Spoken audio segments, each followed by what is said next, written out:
15 வருடங்களாக பெரும் எதிர்பார்ப்பை ஏற்படுத்தியிருந்த பஞ்சப்பூர் பக்காவாக ரெடியாகி வரும் காட்சி. சுற்றுவட்டார மதிப்பு எல்லாம் எகிரி போச்சு. தென் மாவட்டத்தில் இருந்து இனி சுலபமா வரலாம் போகலாம்.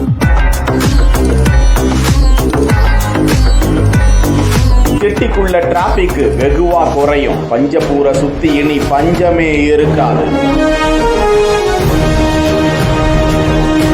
தமிழ்நாட்டின் ஒரு ராஜாவாக உருவாகி வரும் பஞ்சப்பூரின் பறந்து விரிந்த காட்சி. திருச்சியின் மிக அருகில் 350 கோடி ரூபாயில் ஒருங்கிணைந்த பேருந்து முனையம் கட்டுமான பணிகள் முடிவடையும் தருவாயில் இருக்கும் காட்சியை தான் பார்த்து கொண்டிருக்கிறோம். சுமார் 50,000 பயணிகளை ஒரே நேரத்தில் சமாளிக்கக்கூடிய அந்த நிலையத்தில் மக்களுக்கு தேவையான காத்திருப்பு அறை, குடிநீர் வசதி, கழிவறை வசதி, தாய்மார்களுக்கான பாலூட்டும் அறைகள், மாற்றுத்திறனாளிகளுக்கான பிரத்யேக அறைகள், குளிரூட்டப்பட்ட தங்கும் அறைகள், ஆம்னி பேருந்துகளுக்கான தனி வழித்தடம், நாள்தோறும் 1000த்திற்கும் அதிகமான பேருந்துகள் வந்து செல்லும் அளவிற்கு பிரம்மாண்ட வசதி செய்யப்பட்டிருப்பது குறிப்பிடத்தக்கது. திருச்சி மாநகரத்திற்கு இந்த பஞ்சப்பூர் பேருந்து நிலையம் ஒரு வரப்பிரசாதமா? கருத்துக்களில் பதிவிடுங்கள்.